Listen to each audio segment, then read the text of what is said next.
আজকে আপনারা বলতে পারেন আল্লাহ রাসূলকে আমরা তো পাই নাই, কোন নবী রাসূলকে আমরা পাই নাই, এজন্য আমাদেরকে কেউ সতর্কও করে নাই। আজকে এই খুতবার মধ্য দিয়ে হাজীপাড়া জামাতবাসীকে আল্লাহ সুবহানাহু ওয়া তাআলার কালাম দিয়ে আপনাদেরকে সতর্ক করলাম, আল্লাহর কালাম দিয়ে। আল্লাহ সুবহানাহু ওয়া তাআলা বলেন ওয়ানজিরহুম ইয়াওমাল ফাসরি, যে আপনাদেরকে আমি সতর্ক করে দিলাম কিয়ামতের মাঠ সম্পর্কে।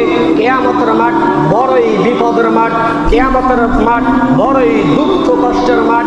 কিয়ামতের মাঠ আপনার আমল না থাকলে কোনো আপনার মূল্যায়ন হবে না, আপনাকে কোনো রকম সম্মানিত করা হবে না। আপনাদেরকে আমি এখান থেকে আল্লাহর কালাম দ্বারা আমি সতর্ক করে দিচ্ছি, এই খুতবায় দাঁড়িয়ে, এই মিম্বারে দাঁড়িয়ে আপনাদেরকে আল্লাহর কালাম দ্বারা সতর্ক করে দিচ্ছি। কিয়ামতের মাঠে কখনোই নিস্তার পাবেন না যে এই কালামটা, এই আল্লাহর কথাটা আমাদের কাছে পৌঁছে কেউ দেয় নাই। আল্লাহ রাসূল সাল্লাল্লাহু আলাইহি সাল্লাম তিনাকে আল্লাহ রাব্বুল আলামিন বললেন, ইয়া আইয়ুহার রাসূল বাল্লিগ মা উনজিলা ইলাইকা মির রাব্বিক, তোমার রবের পক্ষ থেকে যা তোমার উপর নাযিল করা হয়েছে তা তুমি কি করো? প্রচার করে দাও।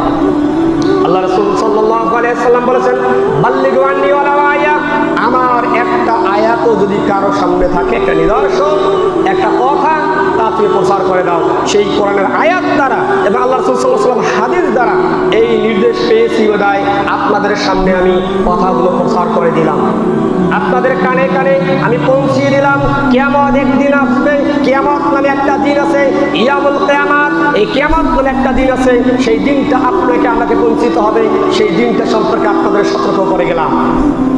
আমার হায়াতে যে কদিন বেঁচে আছি, আল্লাহ সুবহানাহু ওয়া তাআলা আমাকে যে কদিন হায়াত দিয়েছে, আপনাদেরকে সতর্ক করে যাচ্ছি, কোরআন ও হাদিস দ্বারা কথা বলে যাচ্ছি। কিয়ামতের মাঠে কখনো আপনি বলতে পারবেন না এই আয়াতটা আমার সামনে উপস্থাপন করা হয় নাই। মিথ্যা বলার কোনো রাস্তা খুঁজে পাবেন না সেদিন। আজকে ৫ ওয়াক্ত সালাত আদায় করতেছেন না, দান করতেছেন না কেন? আপনার সম্পদ আপনার নষ্ট হবে বিধায়। আপনারা জানেন না সম্পদ বৃদ্ধি করার একটাই মাধ্যম, সেটা হচ্ছে দান, সাদাকা, ওসর এবং যাকাত। যত বেশি দিবেন তত আপনার সম্পদ কী হবে? বৃদ্ধি পাবে। যাকাত শব্দের অর্থ হচ্ছে পবিত্র, যাকাত শব্দের অর্থ হচ্ছে মাল বৃদ্ধিকরণ। দান মানে কি? আপনার বৃদ্ধি হবে, মালটা বৃদ্ধি পাবে, যত দিবে তত বৃদ্ধি পাবে। কিন্তু আমরা সম্পদকে হারানোর ভয়ে আমরা ঘরের মধ্যে গোলাজাত করে রাখি, আমরা কোথাও দেই না।